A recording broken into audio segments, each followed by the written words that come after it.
My preferred timeline for a summit, even if it's your first one, is a minimum of 4 months. 90 days is too much. It's too much pressure on you. It's too much pressure on your experts. It's too much pressure on your team. And if you want to get desperate and have desperate results as a outcome, that's what you do, right? And there's a lot of people who'll be like, oh, yeah, I can do this in 90 days. I can do this in 60 days. Yeah, I've done summits in 60 days. I've done summits in 90 days. I even pulled a summit out of my, my Hat, derriere in hat. out of, yeah, thank you, out of my hat in about 30 some odd days, right? But they're desperate events and they don't have the results. So don't do it. One of the biggest things, and step two in planning and preparing an incredibly successful summit, is knowing what the offer is at the other end. I have told this story on this podcast several times, and it is my first summit. I was told by my coach, who I had paid thousands of dollars to show me how to do this. I didn't know summits before this, guys. And she said, don't worry about what you're going to sell afterwards. Just build a summit about a topic that you like and we'll figure it out later. Uh, Uh-huh. So my first summit was the Build Your Dream Business Summit. If you Google it, there's still a banner on Google. It is despicable, but whatever. So Build Your Dream Business Summit. And I was desperate because it was done in 90 days. I did no idea what I was going to sell afterwards because I still hadn't built a business. This was the early stages. This was like 3 or 4 months into deciding I wanted to be in business. And the result was disastrous. I had to dump that list and I didn't make much of a list, just FYI. It was a disaster anyways, but the people that I did have, they were not focused in, they were not niched in. I had no idea what I was going to sell to them. So decide what you're going to sell, figure it out. Is it a program, product, or service? Are you coaching? Are you going to be doing a membership? Do you have a protein powder? What are you selling?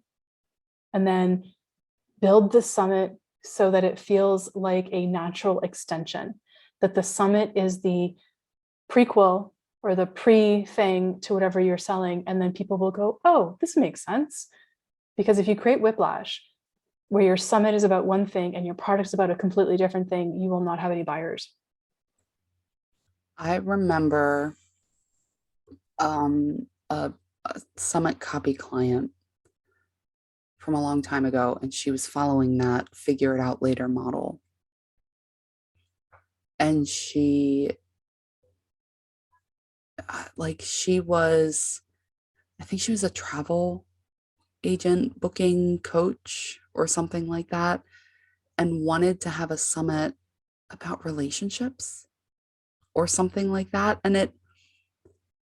I remember speaking with her, and I don't think I ever wrote copy. I don't remember, but it was so long ago. And I just didn't understand how the two would connect. You're building a list of people that may or may not want what you have. And you're also not able to, we'll talk about this in a second, but you're not able to tailor the event to take them through that journey that they need to be ready to buy what you have. So it happens all the time that you don't know what you're selling until you've already started planning your event, and then your event doesn't end up the way you want it to. Well, it's impossible to build a list of buyers unless you know what you want them to buy. Like, seriously. Yep. That's it. Step three. Step 3. And this is hard. Figure out what your audience wants. What do they want more of? What are they not getting that you can fill that gap for them? And I've seen this too with events, and I've seen it with everything.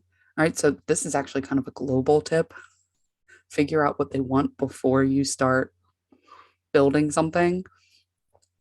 But we'll put something together and the audience just doesn't care. They don't care because they don't really want that. They want something different, maybe related. There's a better angle that you can take. There's a better way to talk about it, to get in there. Even just a better way to market it and present it.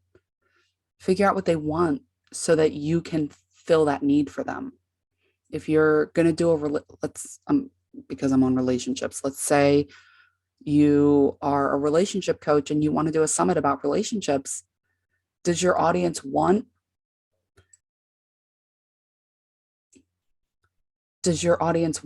how to fix problems, or do they want how to be better? Do they want how to avoid failure, or do they want how to find success? Even something that simple can really help you hone in on speaker topics, how you present their titles, the name of your summit, the angle that you take, all the marketing, the landing page, the videos, the promotion, all of it. Simply knowing those kinds of answers will help you build the event in the right way. So ask them, find out, hey, are you more likely to be attracted to this or this? Quick, simple survey question. Which one will help you figure it out? Step 4. I like this one. This is when it starts to get real, because up until now, it's sort of been, yeah, I'm doing a summit, but it's not necessarily 100% real. Once you put a date on it and you choose your topic or your title, it's real. Like it's getting ready to happen, right? Once you put a date on it, then you can create some timelines with it. So solidifying your topic or your title is massive. And it's such a huge opportunity. A couple things to consider. One, if you may possibly redo this summit over and over, almost like a yearly event, then create a title that makes sense that you can use it over and over and over. My personal summit title is Grow and Profit Online. My tagline changes every year, but my summit name is Grow and Profit Online. And I'm trying to build a brand around that so that people will recognize it and they're like, oh, I saw GNP last year. I definitely want to see GNP this year. Even though my topic is slightly different than it was last year, but the title is the same. And that's your, title and tag. Mine is very similar. So mine is coaching conversion, and the hook is the same idea every year. It's all conversion strategies and hyper focus there, but the format changes. So last year it was your standard summit, and this year I'm changing it up a little bit and changing the way that things are presented, but it's the coaching conversion event. That's what it is. That doesn't mean you have to do that. You can host a yearly summit and have it be completely different every year. That's fine. This is part of understanding what you want from the event. Getting yourself together back in step 2. What do you want from this? What do you want to have happen? Then you can decide my topic, my title, and, the date. Mine is around the same time every year because I want that continuity. So if it's your second or third and you don't care about the continuity, then pick whatever date works for you. Actually, I'm going to say that I disagree. And I love you, but I disagree that picking any date that works for you is not the right thing. You have to pick a date that works for your ideal audience and also the topic, right? So if you are in the relationship space and for some reason you definitely tie that into, say, Valentine's Day, then make sure that you have a summit that, or, what's that phenomenon? And guys, I haven't been single in eons, that phenomenon where people like hook up for the holidays and then they don't anymore for, once the holidays are done. Oh, yeah. Well, it's the St. Patrick's Day thing. Yeah. So that would be a great time to actually have a summit and help I haven't people. been single in forever either, Yeah, actually. I have same. no idea. But But yeah, I think it's I around know it's St. a thing. Patrick's Day because there's not a big one coming up after that, right? Like even Yeah. St. Patrick's Day isn't a big one. Yeah. So it's like I want to have somebody to be around for the holidays and then it's over. And I don't disagree with you to just disagree. I look at it as, yes, it has to fit into your life, but it has to make sense. I do my summits. I was doing my summit in early spring, but it wasn't the right time for my audience. They're busy doing other things in early spring. So I do mine funny enough, in the summer, like later in the summer, but I still do it in the summer. And the reason being is that I get more exposure to my audience. And they're also starting to plan for fall because my audience, it's almost like the fiscal year starts in September for a lot of them, and they start planning their courses and their programs and their products, and they're done with their summer vacation and they're ready to like get back into it. Meanwhile, Mhm. I want the bloody summer like off, like I don't want to have to do a summit. Well, early spring hasn't been working out that well for you either No, because you early tend to spring. move. Yeah, I moved it because early spring did not work, and July seems to kind of work. And July just happens to be when when I've had to move 3 times. Well, One of them no, I because didn't you have a had them summit. in, no, you had them in spring. You had them in spring and you moved. Yeah, And then when you moved it to July, it's worked better for your schedule and your audience. So it worked out well. it did. And yes, I actually agree. I think it definitely needs to work for your audience. I'm not saying, Yeah. oh, you know what? This date is good for me and forget what they want. If I'm targeting moms, I'm not having a summit the last week of August. That's back to school, Hell no. That's going to be crazy right? time. Like, so definitely. But what I'm saying is, if you're not worried about the continuity of years, Yeah, yeah. it doesn't have to be almost like an annual event that happens around the same time. You can be more flexible. 100%. 100%.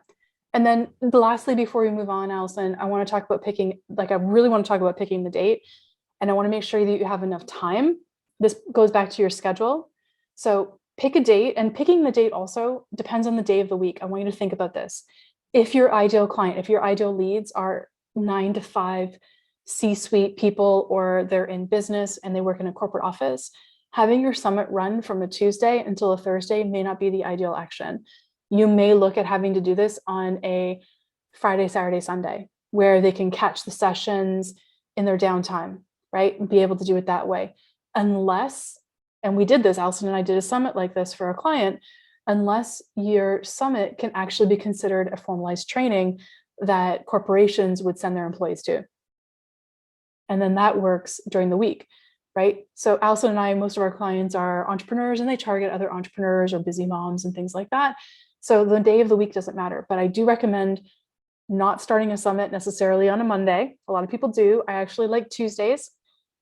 I like Tuesdays because Mondays tend to be really, really busy in people's lives. And Tuesdays are just a little less, you're getting back into the week. So things to think about. I really want you to consider your dates. Summit length. Back in the day when we started this out, it used to be 21 experts over 21 days. Can you imagine doing that these days? Oh my God. On today's episode, we're answering the question,